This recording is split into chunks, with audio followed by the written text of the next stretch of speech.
ஒரு அறிஞருக்கு இருக்க வேண்டிய குறைந்தபட்ச தகுதி என்ன அப்படின்னு சொன்னா அதுல முதலாவது செய்தி, இந்த உலக வாழ்க்கையினுடைய அற்பத்தையும் அது நிரந்தரம் இல்லாதது என்பதையும் அறிந்திருக்க வேண்டும். அதே போன்று மறுமையினுடைய இன்பங்களையும் அது நிரந்தரமானது என்பதையும் அறிந்திருக்க வேண்டும். இரண்டாவது சொல்றாங்க, மறுமையினுடைய இன்பங்களும் உலகத்தினுடைய இன்பங்களும் ஒன்றுக்கொன்று முரணானது என்பதை ஒரு அறிஞர் அறிந்திருக்க வேண்டும். இதுவே அவருக்கான அடிப்படை தகுதி என்பதாக சொல்றாங்க.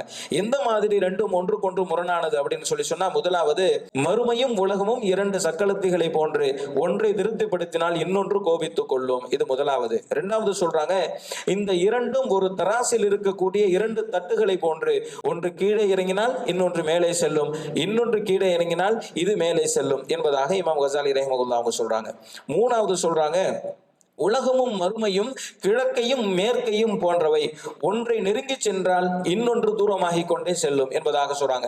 மறுமையை நோக்கி போய்கிட்டே இருந்த அப்படின்னு சொன்னா உலகம் தூரமாகிக்கிட்டே போவோம், உலகத்தை நோக்கி நீ போய்கிட்டே இருந்த அப்படின்னு சொன்னா மறுமை தூரமாகி கொண்டே போகும் என்பதாக சொல்றாங்க.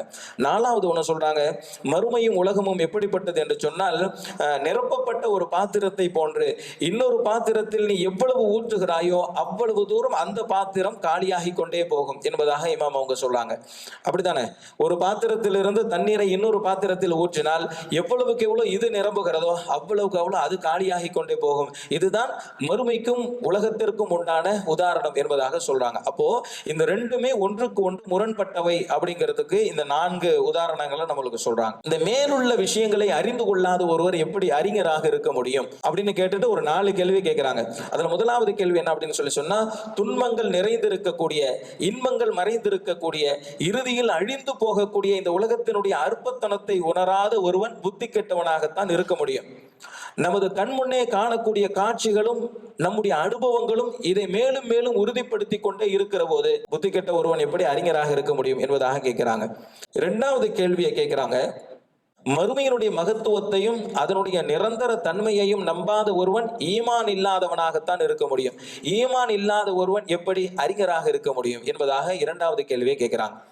மூன்றாவது கேள்வி, இம்மையும் மறுமையும் ஒன்றுக்கொன்று முரணானவை என்பதை அறியாத ஒருவன் இறை தூதர்களினுடைய மார்க்க சட்டங்களையும் திருக்குர்ஆனுடைய அனைத்து வசனங்களையும் அறியாதவன் போன்றவன் ஆவான். இவைகளை விளங்காத ஒருவன் எப்படி அறிஞராக இருக்க முடியும் என்பதாக மூன்றாவது ஒரு கேள்வி கேட்கிறாங்க. நாலாவது ஒரு கேள்வி கேட்கிறாங்க, என்ன அப்படின்னு சொன்னா, இவைகள் அனைத்தையும் அறிந்ததற்கு பிறகும் உலகத்தை விட மறுமைக்கு ஒருவன் முன்னுரிமை வழங்கவில்லை என்று சொன்னால் அவன் ஷைத்தானின் அடிமையாகி விட்டான், அவனுடைய இச்சைகள் அவனை ஆட்படுத்தி விட்டது, அவனுடைய துரதிர்ஷ்டம் மேலோங்கி விட்டது. இப்படிப்பட்ட ஒருவரை நாம் அறிஞர் என்று எவ்வாறு சொல்ல முடியும்?